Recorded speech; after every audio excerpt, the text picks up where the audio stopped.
was when we did the things, like I do it randomly when they were bored and I wanted them to stand up and move. And we were talking about different types of rocks at one point, and somebody's interpretive dance was they just curled up in a ball and laid on the floor because they were a rock. I mean, it got the point across. It happens. It was an awesome memory. All right, so here we are, matter and thermal energy. Everything's made of particles. Everything. Everything that has mass is made of particles, and these particles do one of three things at this point. They either bunch up with other particles and don't move. That's a solid. They get a little bit more energized. They wiggle a little bit harder. They can slide past each other, but they're still in a big blob together. That's a liquid. Like if you look at it, I'm not going to do it, but if I pour water out on the counter and I do so carefully, it's going to be just a single big piece of water, right? Because they want to stick together. That's a liquid. Finally, if I add more energy, what do I get? And what do? They wiggle so hard that they wiggle away from each other is what winds up happening. Cool. Now, that's where we left off yesterday. We have notes some more today, and I might just have to do them from, nope, I was going to do them from memory, but guess not. So, we're going to continue on. Looking at stuff. There is one more. I'm going to switch the order. We have low energy, we get a solid. Little more energy, we get a liquid. Little more energy, we get a gas. Could I add more energy? I could. Now, for this, we are going to jump in right here, and it's just this section that's recording, so if you notice me writing over here, call me out. Only in here. Sweet. Indeed. Okay, last one that we're going to look at here. Plasma. Now, plasma globes are plasma. They are. There's other ways to make plasma. I don't want to show you because I don't want you to break stuff at your house, but you can make plasma at home. No problem. I might have shown you the video. I don't recall. What's plasma? So lightning is plasma. It creates plasma anyway. An orb. So you're talking about that crazy glass ball where you see it and it goes to your hands, right?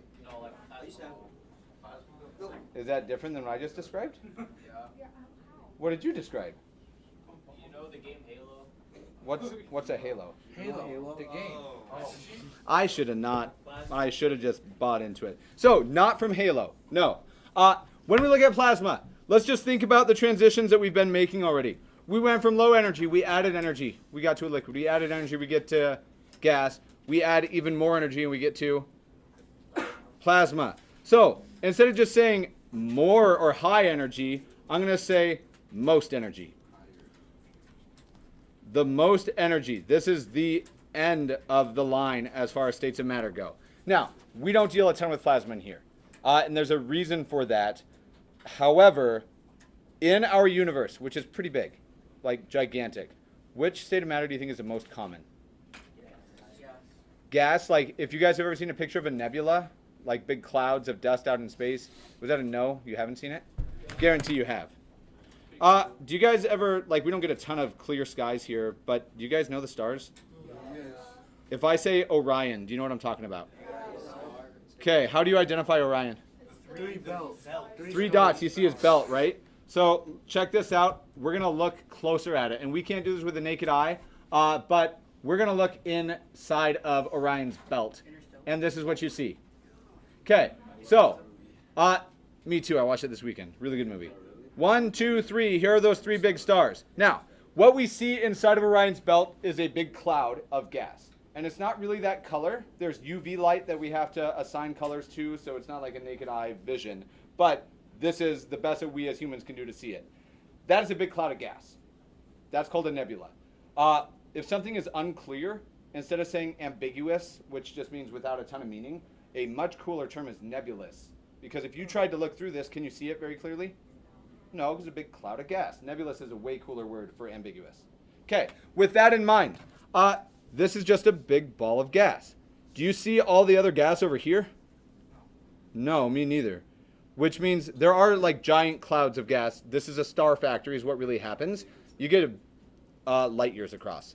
You get enough gas like this, gravity starts to attract them and they start to pull together until they get enough mass that nuclear fusion starts and you get stars being born.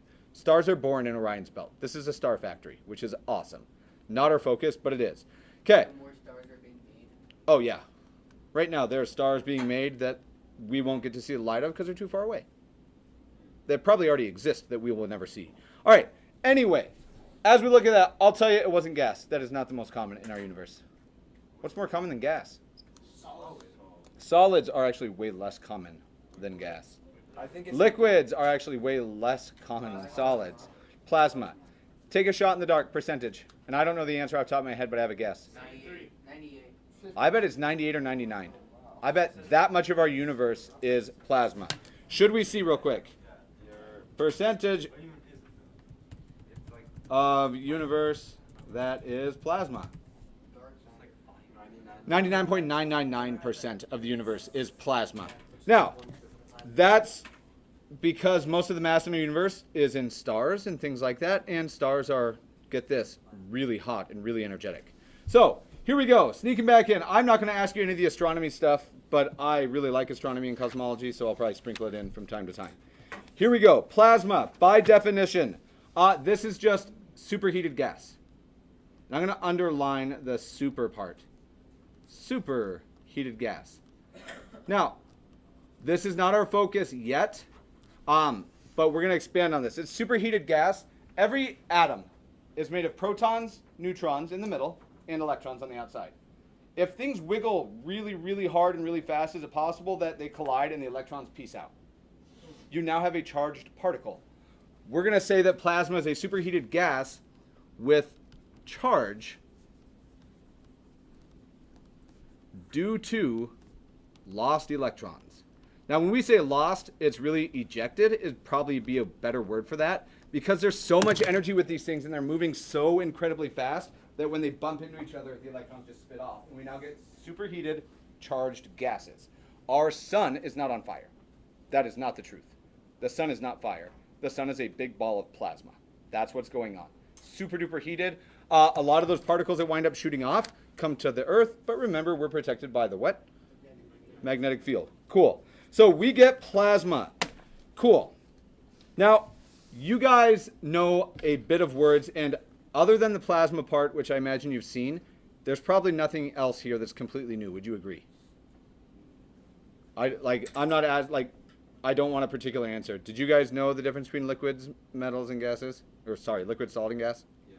Okay. So here's what I want you guys to see. How much of it do you have? And we're going to save a ton of time with this.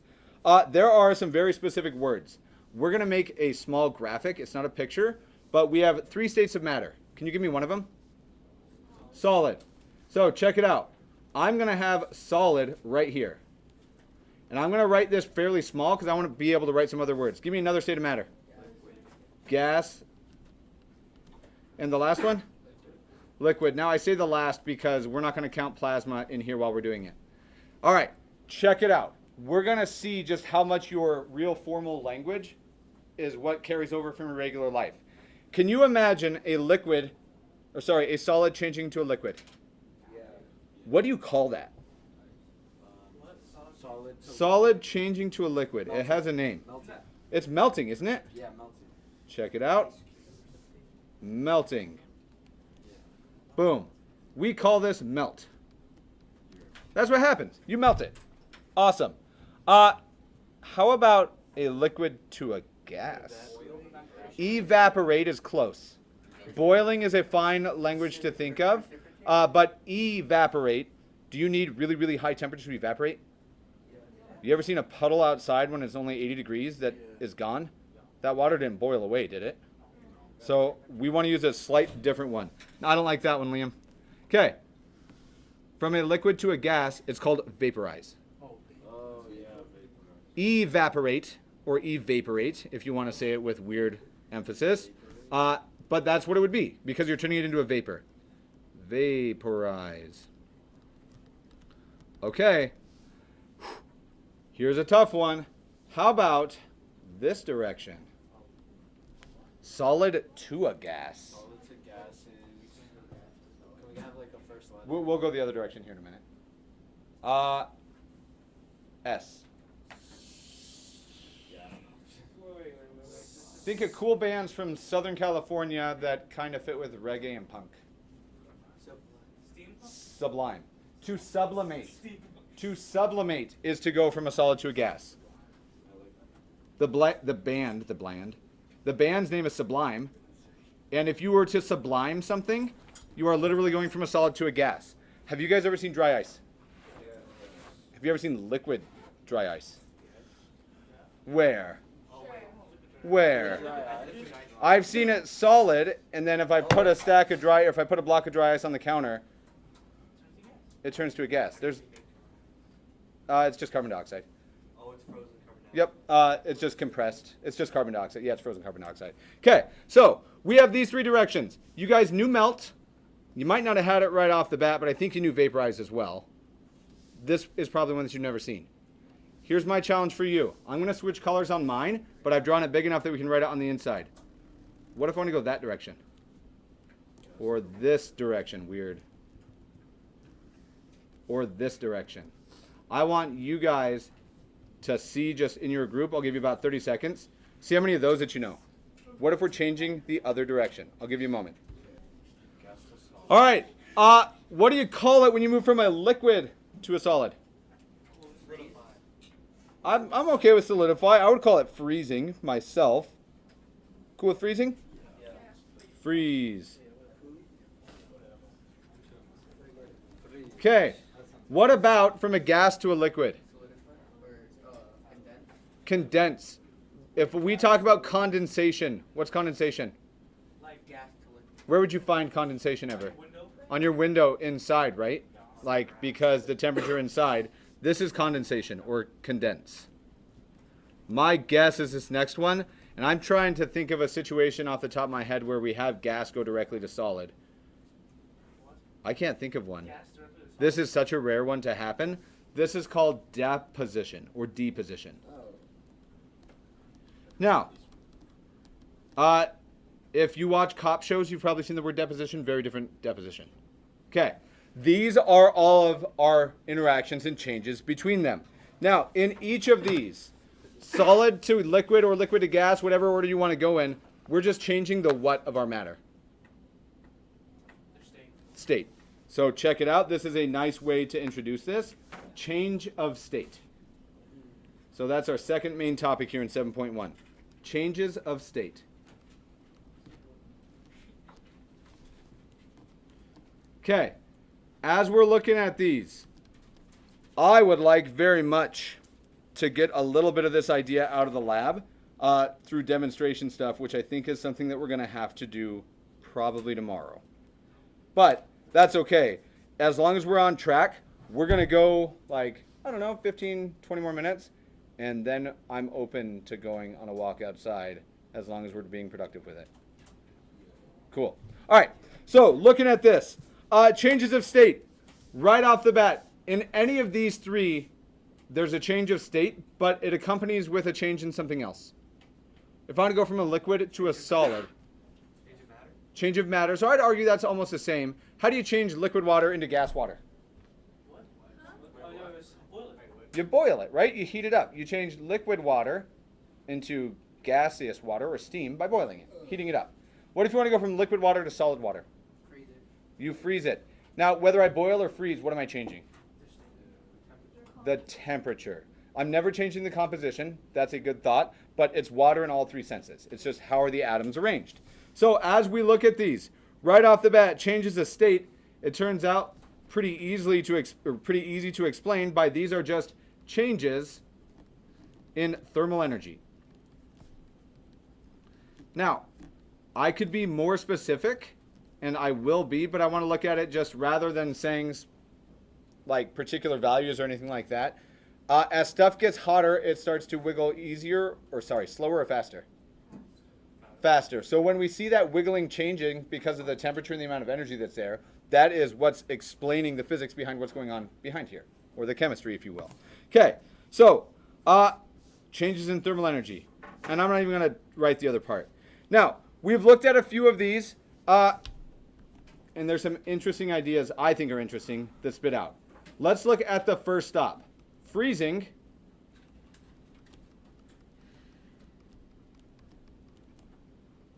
slash, and let's just think about this. What temperature does ice melt? Celsius. 0. 0. At what temperature does water freeze? In Celsius again. 0. 0. Do you guys agree that the melting point of water is 0 degrees? That's how you go from solid ice to liquid water, right? 0 degrees is where it starts to happen. Or to go from liquid water to solid ice, it starts to happen at 0 degrees.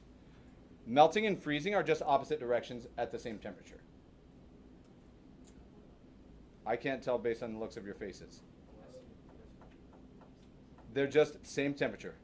Something melts if it's warming up, but it starts melting at 0. Something freezes, water, if it's cooling down and it's starting at 0. Okay, so when we talk about these, we're going to hit both of them at the same time. Freezing / melting. Now, for this, all that we see happening, and I'm trying to make this way less wordy than I have it here. How would you define the freezing point? From where to solid? Or from what to solid? Liquid to solid is where it freezes. What about melting? Solid to liquid. So the direction changes. I'm just going to note one little important part of this. The same temperature.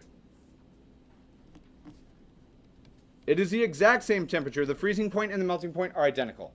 Water freezes at 0 degrees Celsius. It changes from liquid to a solid when it's cooling down. But water also melts from a solid to a liquid at 0 degrees if you're going the other direction. Okay, for that, just so we have it, I'm going to put this water, what's the chemical for water? H2O at 0 degrees Celsius. Cool. This is the freezing melting point of water. Now, hypothetically, if we wanted to start increasing its temperature, could I start adding energy? Like, let's say I had a block of ice. Could I start adding energy to it? For sure. It's just heat it up, right? Take it out of the colder environment. While we're looking at this, we do get a very specific vocab that's going to fit in here.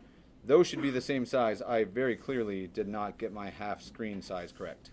So let me blank this out real quick. Little editing magic. Cool. Are those different? Yeah, it's different. That's not white. Why would it be different? Oh, I see that. I don't understand why it would be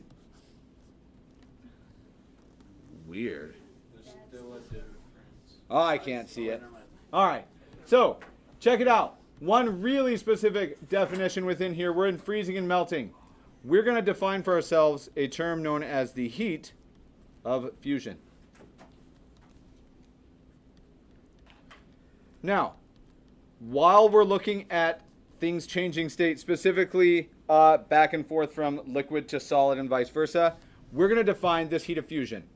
Now, when we do stuff in chemistry and physics, it's pretty common to want to make the nicest possible numbers that we can, right?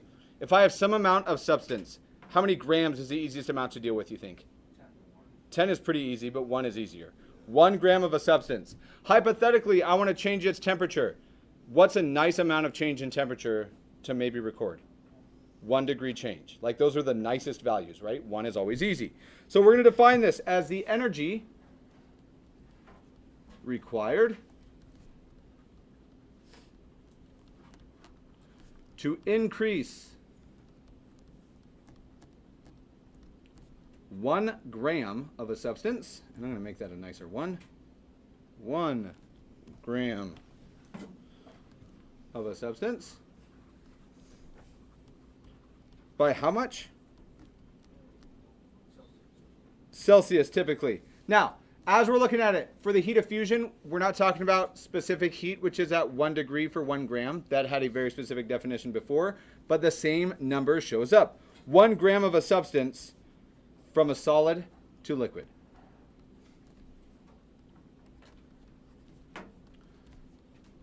Okay, how much energy do I have to add to melt it? Or how much energy do I have to take away from it to freeze it? Well, whatever it is, there's some amount of energy required to do it, and it's called the heat of fusion. Cool. Now, beyond that, we talked, what was this first section called? I'm sorry, I'll go back to that here in just a second. What was the last bullet called? Changes of state, right? And then freeze and melt. Okay, so let's hit another one here. Freezing and melting are the same idea. What if we have liquid and we keep heating it and keep heating it and keep heating it? It turns to a gas. And what if we check that little arrow diagram that we made? what are those things called? Vaporization and what? Vaporization and condensation. Yo, how much money you got? Okay.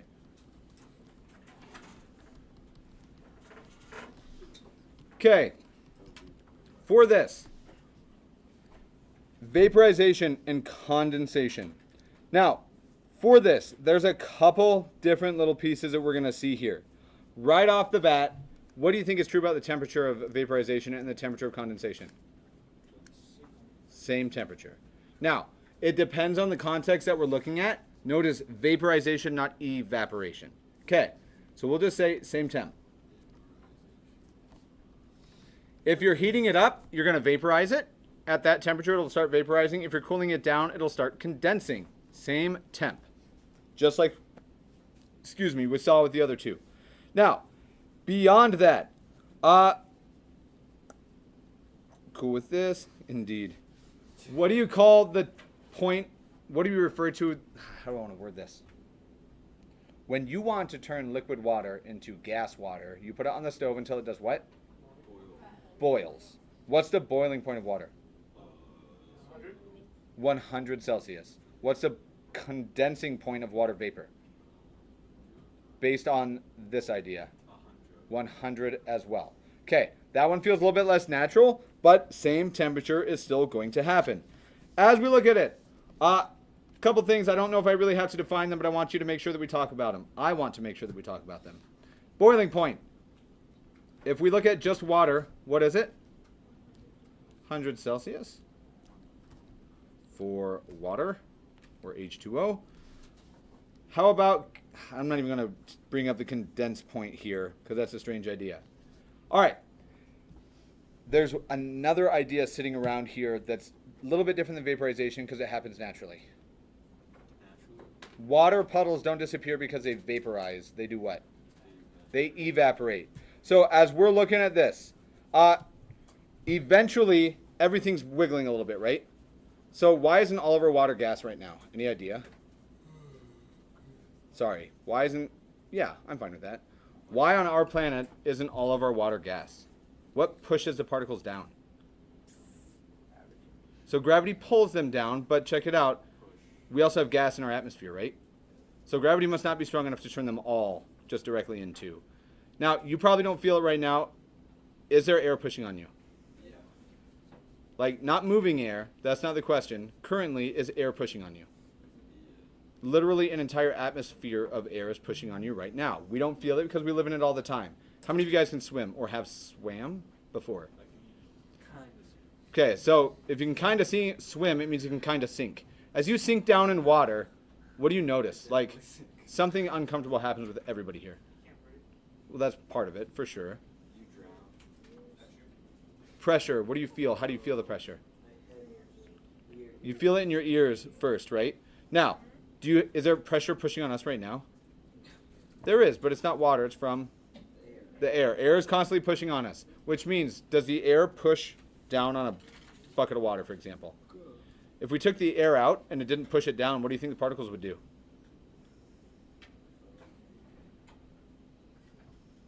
Okay, we're going to pause this idea. Tomorrow we're going to do a bit of lab stuff. Several things.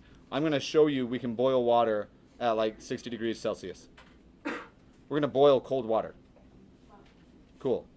Awesome. All right, so continuing on, I only have two more little things and then we'll walk. Yep, I'm good with this. Sweet. So, we call the heat of fusion the energy required to change 1 gram from solid to a liquid. Sweet. Let's go one step further. How do you think we can define the heat of vaporization?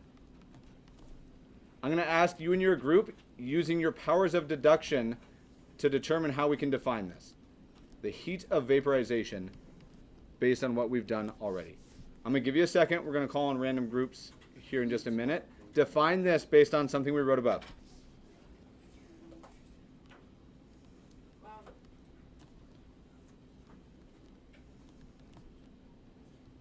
The energy needed to do something.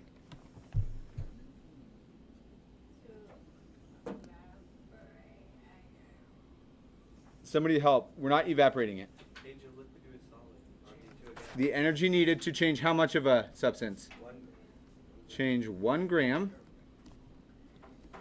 of liquid into a gas. Now, there's a weird little follow-up that we're going to see here that we'll cover on the next little part, right? The next 3 minutes. Here's the weird part. Without changing temperature. Now, that's a strange idea. As we look at this, there are some counterintuitive things that wind up happening with temperature and changes of state. We can only deal with vaporization in here because we don't have a fancy way to all go into a walk-in cooler and watch stuff freeze as fast as we can make it boil. But the next section, and where we're going to start with tomorrow, is going to be following up on these. We're still talking changes of state. What? Did you guys see that just did a weird thing? Okay, well, it did a weird thing. I don't know why. Oh my gosh. We're going to get rid of this real quick. Okay, the next section, you guys can get ahead of it up compared to me. We are going to talk about heating curves. And it's the last thing that we're going to write down. We're going to define it, and then we'll play with them tomorrow. So, heating curves, as we're talking about changing states. My desk is really turned today. Heating curves. Okay, full disclosure, we're going to draw lines, and it really drives me crazy that we're looking at this. I'm going to produce a small graph for us that we're going to dig in tomorrow, but all these do is, if I start with the solid and I start adding energy to it, eventually it becomes a what? Liquid. And there's a point where it becomes a liquid, and then I start heating that liquid eventually, and it becomes a gas, and eventually you could heat that conceivably until it becomes plasma.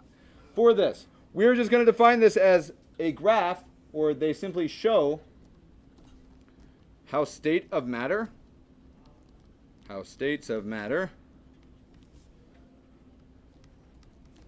change with energy. Now, specifically, when we're talking about energy in here, with freezing and melting and stuff, we are talking about thermal energy, or temp. Cool. All right. We are at a point now where